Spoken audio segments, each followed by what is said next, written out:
St. Thomas University Digital Journalism and New Media present. Welcome to this week's Basement Files. I'm Youngju Jen. And I'm Alicia Wheeland. Here are today's top stories. Students from St. Thomas University and the University of New Brunswick marched in protest of tuition hikes on September 26th, asking politicians not to cut their future.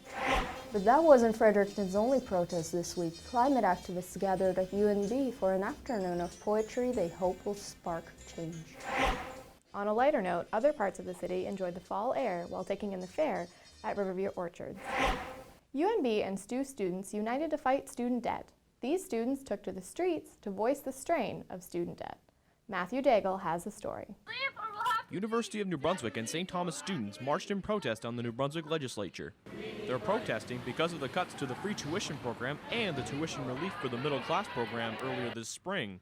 Their slogan? UNB Student Union President Craig Fernandez led the rally alongside STUSU member Ailish Mackenzie Foley. Fernandez said he has to fight for those that look to him to lead them.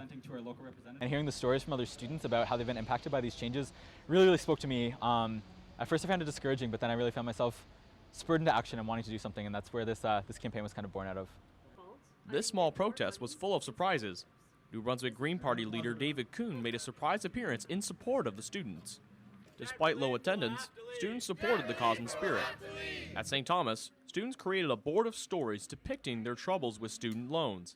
Fernandez believes that they can make real change, even if it's just them. I wouldn't do this if I didn't think that change was possible. And I think change really starts with groups of people coming together and standing behind a cause. Amongst the beauty outside the legislature, one protester left a gift to remember them by. Will Robertson explains why he left a Tim Hortons cup on the front steps. They don't have a garbage can out here. So when it comes to the debt relief program and why we're out here protesting, they're treating students like trash. So I thought I'd treat them like trash right back and put my trash on their doorstep with the hashtag Don't Cut for Our Future. So, in a season of protests, it's easy to overlook the small ones. But this ragtag group of students are fighting for the right to not be treated like trash. This is Matthew Daigle, STU Journalism, Fredericton. From one protest to another, students and activists from far and wide gathered at University of New Brunswick to fight against climate change.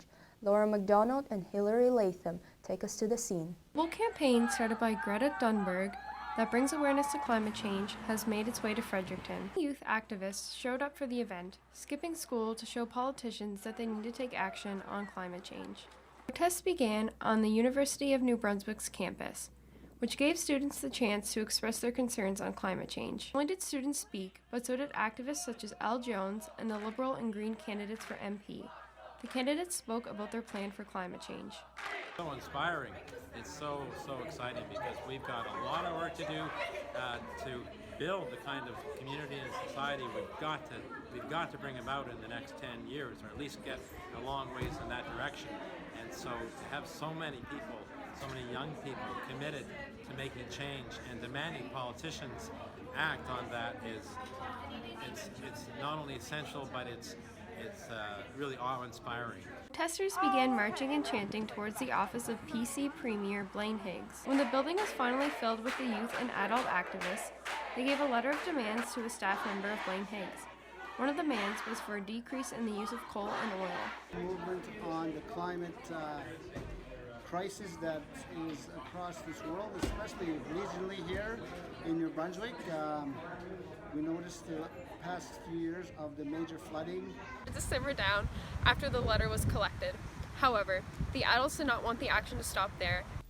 University students, high school students, and other Fredericton locals gathered in front of the University of New Brunswick's head hall this past Friday. They gathered for a climate strike and poetry reading for the climate crisis, where UNB had poets like L. Jones reading.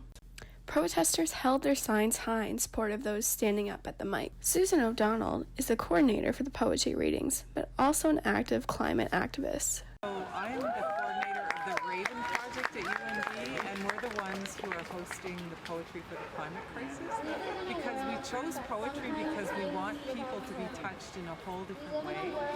After the poetry, they started the rally.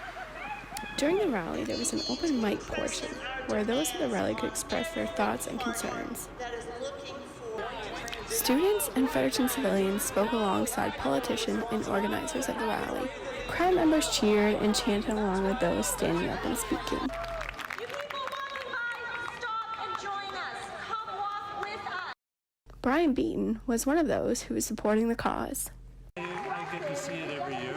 We see it all the time, actually, like the changes that are taking place. I've been, over the years, we've got to see it. And as such, I have 4 kids and 9 grandkids, and that makes it very important that I'm involved in doing something that I can do.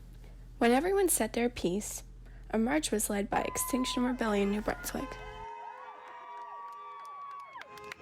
The crowd marched 30 minutes to the heart of Fredericton's downtown and straight into the lobby of Blaine Higgs's office building. Protesters stood in the lobby entrance chanting, holding signs, and rally leaders spoke through megaphones speaking to the crowd. Environmental topics like climate change and fossil fuels have become a hot topic in the Fredericton area. This wasn't the first environmental strike, and it's unlikely to be the last. But it wasn't all protests this week. Local drag queens did their part in changing the world by hosting a game of bingo to raise money for local charities. Here's Zachary Russell with the story. My tangent done for the minute. Thank you.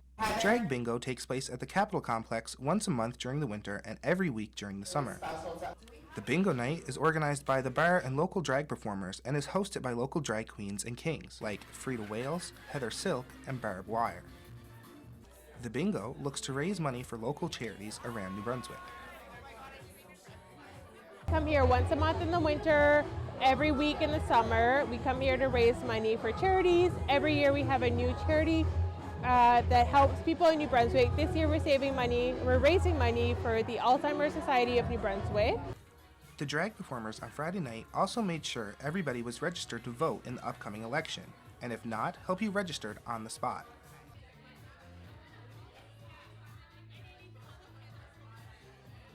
The locals come out for a good time, for some bingo, and to raise money for a great cause. I think it's beautiful. The community's coming together to make a difference for a cause that's near and dear to my heart, and they're doing so in style.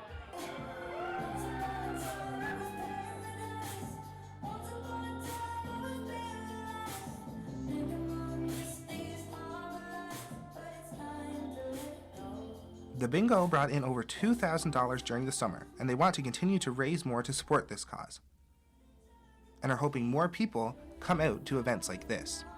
Zachary Russell reporting for St. Thomas Journalism. From bingo to furry friends, Fredericton has it all, and this local cafe hopes to continue their streak of finding loving homes for stray cats as they reach an important milestone. Fredericton's Cat Cafe, the Perfect Cup, is about to celebrate its 1-year anniversary. After a successful year of placing 123 cats into their forever homes, the staff says it's time for a party, and what they're calling a Kitten Extravaganza. Starting October 6th, they're partnering with Dun Roaming Stray and Rescue to help find homes for 100 kittens. The event ends on October 20th when their anniversary party kicks off. But they say the perfect anniversary gift will be placing all of those kittens into loving homes, even the ones who aren't photogenic. The literacy community of Fredericton came together for a feast, but it's not what you expect. Word Feast is an annual gathering meant to spark creativity in even the smallest readers. Julia Pisano got to go behind the scenes and hang out with some bookworms. Every year, Fredericton hosts a week-long literary festival called Word Feast, with speakers, workshops, and fun events. One of the final events of the week was the Saturday Spectacular, hosted at the Beaverbrook Art Gallery. At the gallery, we like to partner with other organizations. It brings a different community to the art gallery. There is a strong relationship between visual art and literature. Kids of all ages were welcomed into the Beaverbrook's education room for fun art activities. They could make bookmarks or paint stars to help create Van Gogh's Starry Night. Some just came to play. The event concluded with a reading by children's author Kelly Cooper from her book, If a Horse Had Words. She is tall now, has to bend her head to sniff the pocket of the boy's shirt. She smells something, sweet and sharp and delicious. The objective is really to bring together words and artwork and music to draw children in, to inspire them and show them that there are lots of ways to practice and celebrate creativity. Though the turnout was smaller than previous years, it made for a more intimate reading, where the kids were able to ask questions. Words, the word would be, can you read it? It's seasons. The word would be seasons. One lucky child came away with a signed copy of Cooper's book after winning the book draw. Paint is being wiped off the tables and kids are leaving with smiles on their faces. As Word Feast comes to an end, people of all ages are reminded of the joys of literature. For St. Thomas Journalism, I'm Julia Pisano. While curling up with a good book is a great autumn activity, there's nothing like a day spent outside in early fall. Friends and families alike gathered at Riverview Orchards for their fall family fair. Fiona Steele has the story. It's that time of year again. The trees are turning into a mosaic of colors and the weather is cooling off. And with autumn comes apple picking. At Riverview Orchards, families and friends gathered to celebrate their fall fair on September 21st and 22nd. Andrew Lovell owns the orchard. He says the fall fair brings around 5,000 people every year. Well, kids are always excited to come. It kind of keeps them, kind of exposes them to agriculture, I guess, which is really good because most kids now think that their food comes from the supermarket. They have no idea where it actually comes from.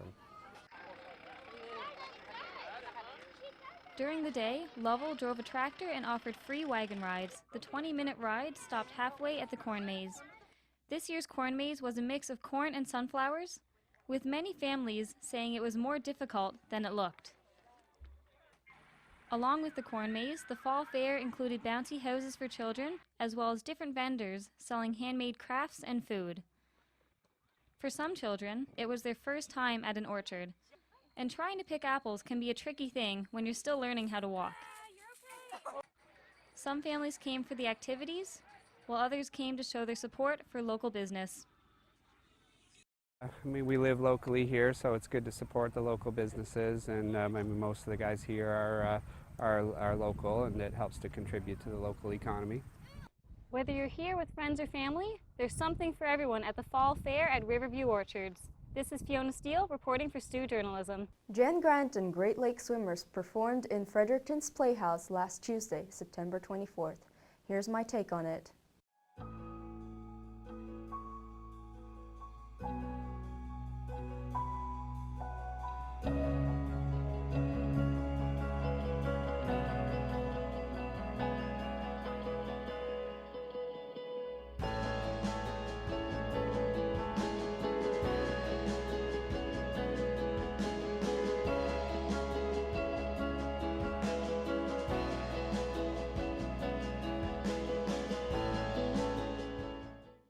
This weekend, Fredericton's alternative healing community came together to showcase their health practices and healing products.